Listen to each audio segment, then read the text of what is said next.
السلام عليكم، معاكم يوسف من قناة ليفو تك. ازيكم اصدقائي، عاملين ايه؟ يا رب تكونوا بخير. قبل ما نبدأ الفيديو بتاعنا يا ريت تدعمونا بلايك وشير وسبسكرايب. حابب اشكركم قوي على الدعم اللي انتوا بتقدموه لي في الفيديوهات بتاعتي والكلام الجميل والجامد اللي انتوا بتقولوه لي، بيشجعني كل مرة ان انا انزل فيديو. ونخش بقى في موضوع فيديو النهارده اللي هو العاب اونلاين كانت جامدة في وقت صدورها لكن اختفت حاليا، او ما بقتش مشهورة، او ما بقتش تتلعب كتير زي الاول. ومفيش افضل من لعبة كونكر اونلاين اللي ابتدي فيها الفيديو بتاع النهارده. اللعبة دي اصدرت عام 2003 والتصنيف بتاعها MMORPG. باختصار شديد اللعبة دي كانت بتدور في عالم خيالي، بينزلك كشخصية راندوم. تمام، انت بتبقى من غير اسلحة، من غير ادوات، من غير اي حاجة.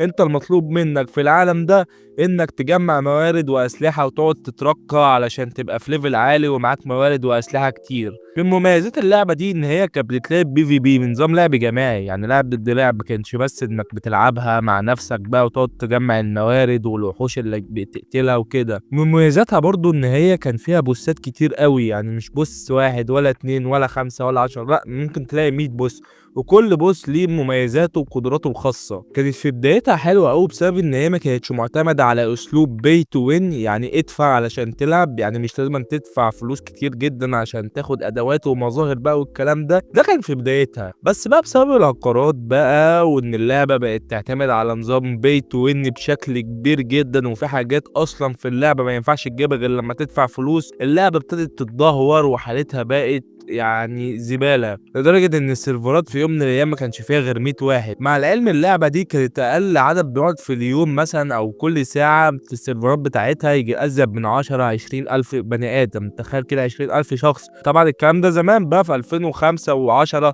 تخيل ان 10 او 20 الف شخص بيلعب نفس اللعبة في الزمن ده.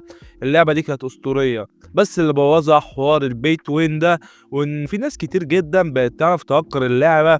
وكمان اللعبة ضافت نظام القمار، فما بقت محرمة، يعني من الآخر يعني اللعبة دي إنك حرام تلعبها بالقمار. ففئة كبيرة من الناس ما بقتش تلعبها، وجرت ليها فئة تانية وفئة تالتة لغاية اما اللعبة ماتت وحرفيا ما بقاش ليها وجود. ونخش في تاني لعبة معانا هي كروس فاير. كروس فاير اصدرت سنة 2007، كانت تصنيف اللعبة دي FPS. لكن انت تخيلوا يا جماعة ان لعبة كروس فاير دي كانت بتنافس كاونتر سترايك، ولا وغلبتها في وقت من الاوقات، يعني على ما اظن في 2006 فما اقل، يعني من 2006 5 4 ل 2000 كانت كاونتر سترايك هي اللي مسيطرة على السوق بتاع FPS عامة، العاب FPS. بس لما نزلت كروس فاير، طبعا هي اصدار صيني من شركة زد 8، تمام، حطت عليها بكل المقاييس بسبب ان كان فيها حاجات كتير جدا مميزه، منها اسلوب اللعب، منها الجرافيك اللي نزل بيه الشخصيات، منها شكل الاسلحه. خلي في علمكم يا جماعه، كروس فاير من اول الالعاب اللي تحط سكنات للاسلحه. هتقول لي ده بجد؟ اقول لك اه، مع انها يعني مش مشهوره قوي دلوقتي، بس يعتبر هي اللي ابتدعت حوار الاسلحه اللي فيها سكنات دي. لا، واتقنتها، يعني شكل الاسلحه زي ما انتم شايفين قدامكم جميل جدا، يعني مش شكل سلاح مش شغال عليه او اللي هو شكل سلاح وحش، لا، شكل سلاح متعوب عليه ومعمول بحرفية وجرافيك جميل جدا. انا مهما عديت وقعدت اقول مميزات اللعبة دي اول ما نزلت محدش هيصدقني، بس اقول لكم على بعض المميزات دي. اول ميزة بالنسبة لي في اللعبة دي ان كان المودات فيها متنوعة، يعني مش مود واحد او اتنين او خمسة، لا، انت ممكن تلاقي 15 مود في اللعبة دي. منها الميوتن اللي هو الوحوش، انك ممكن تقاتل وحوش بالاسلحة بتاعتك ويحولوك بقى وانت تحولهم والكلام ده.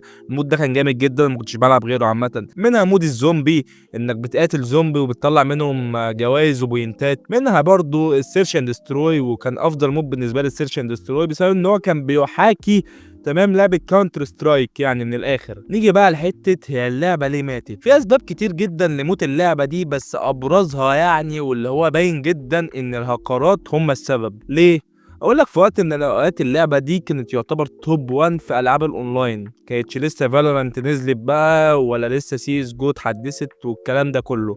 اللعبه دي كانت توب التوب. دخل بقى شويه هكرات بوظوا السيرفرات كلها، حرفيا اللعبه كانت بتقعد من يوم ل3 ايام قافله السيرفر، تمام، علشان بس تقدر تمنع الهكرات ان هي تخش اللعبه. الحوار ده طول، ما كانش يوم ولا 3 ايام ولا اسبوع، لا، ده قعد بالشهور. متخيل يعني ايه لعبة اونلاين تقعد كل اسبوع ولا كل 10 ايام السيرفر بتاعها يقفل مخصوص عشان تقدر تمنع الهكرات. هتقول لي طب هم مش قادرين ان هم يمنعوهم يعني بشكل اقوى؟ اقول لك هم كان عندهم القدرة، بس الفريق بتاع السكيورتي بتاعهم من الاخر كان كسلان. ليه؟ لان اللعبة دي زي ما انتوا عارفين، زي ما قلت لكم، كانت اشهر لعبة اونلاين، فالمفروض الايرادات بتاعتها كانت جامده جدا. يعني من شويه انا قايل لك ان كونكر كان سبب من اسباب ان هي تقفل بسبب الهكرات. لا، الهكرات في كروس فاير كانت اكتر من كونكر، انت متخيل؟ وحاجه تانية برضو بسبب السبورت تيم بتاع كروس فاير زمان كان زباله. يعني هو اتعدل دلوقتي على ما اظن وبقى احسن بكتير، بس زمان كان زباله. كنت بتعمل له تيكت 2 5 يرد عليك يقول لك ماشي احنا هنشوف مشكلتك وهنحلها، طب بقى شهر 2 ان شاء الله سنه مش هيحلوا لك المشكله. لكن على ما اظن حاليا الحوار ده اتعدل بسبب ان هم من الاخر ابتدوا يشوفوا ان اللعبه تستحق ان هم يدفعوا فيها فلوس او يطوروا منها. وبصراحه حاجه كمان، ان اللعبه ما كانتش لوحدها. يعني ايه؟ يعني هي كانت زمان لوحدها، ما كانش فيه فالورانت بقى، ما كانش فيه وور زون، ما كانش فيه فورتنايت، ما كانش فيه الالعاب اللي هي الاف في اس زي دلوقتي. لكن حاليا هي غصب عنها لازم تطور من نفسها، علشان هي يعني لا مؤاخذه في الكلمه لو قصرت شويه مع اللاعبين او مع اللعبه بشكل عام هي خلاص في التراجع. يعني هي بتحاول دلوقتي ان هي ترجع، بتدي هدايا للناس الجديده او الناس اللي كانت سايبه اللعبه ورجعوا، بتديهم هدايا وتحاول تروق عليهم، وبتحاول ان هي تعمل تحديثات وبتواكب العصر الحالي. لكن هي ستيل حتى الان ميته. اتمنى والله يعني بكل قلبي ان اللعبه دي ترجع قدام وتبقى تنافسيه زي الالعاب بتاع الفالورانت والعاب زي وور زون وكده. نفسي جدا اللعبة دي تبقى زيهم في يوم من الأيام تاني. ونخش بقى في اللعبة اللي بعدها، World of Warcraft. اللعبة دي أصدرت عام 2004 والتصنيف بتاع MMORPG زي كونكر كده، بس مختلفة في شوية حاجات. منها إن كان للعالم بتاعها كان اسمه أزيروث. كانت من ابرز الحاجات فيها البوسات الشريره، يعني حرفيا في بوسات انا لسه فاكرها لغايه دلوقتي في اللعبه دي ومش راضيه تتمحي من دماغي. وكمان الشخصيات كانت معموله بحرفيه واصواتها.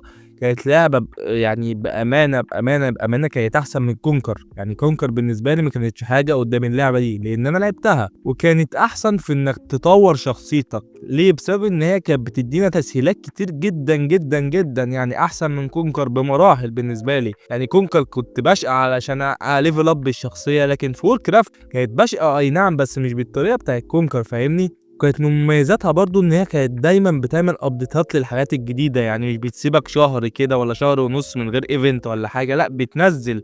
عكس كونكر، فاهمني؟ كونكر كانت ياه اول ما تنزل تحديث بقى وتروق الدنيا وتنزل ايفنت جديد. لكن دي كانت كل اسبوعين كل اسبوع كانت بتنزل تحديث جديد، بتخلي فيه ايفنتات وبتكسب فيها ادوات وشخصيات ودنيا تانية خالص. لكن الحلو ما بيكملش. اللعبة دي كانت مخترعة نظام اسمه نظام الاشتراك الشهري. طبعا هو موجود دلوقتي في كل الالعاب عامة، فورتنايت، وايلد ريفت، ليج اوف ليجندز، الالعاب دي كلها موجود فيها الاشتراك الشهري. لكن ساعتها كان الحوار ده جديد، بس اللعبة قالت حاجة بسيطة جدا: انا هبقى بي تو وين زي كونكر بالظبط. فرفعت الاشتراك الشهري ده يعتبر 3 4 اضعاف. فاللعيبه اللي كانوا بيشتركوا بقى وكانوا بيجوا اللعبه عشان الاشتراك ده، عشان الادوات اللي فيه والحاجات الحلوه اللي فيه، قالوا لها لا انت هتمشي بنفس نهج كونكر هنسيبك. وده اللي حصل فعلا. لكن في حوار هكرات يا جماعه، انا ما شفتش على ما اظن هكرات في اللعبه دي بسبب ان نظام السكيورتي، وانا قلت لكم ان الابديتات موجوده دايما في اللعبه دي، كان عالي. لكن اكيد كان فيها هكرات بس بنسبه قليله جدا مش زي كونكر طبعا. اللعبة دي كان نفسي جدا ان هي تكمل في المجال بتاعها، لكن بسبب الطمع والجشع اللعبة دي بقت محدش يلعبها ونادرا جدا ما بتشوفها اليومين دولت في اي حتة. فدي كانت نهاية الفيديو بتاعنا. يا ريت تدعمونا بلايك وشير وسبسكرايب وتسيبوا لي كومنت حلو تحت، ويلا بيس.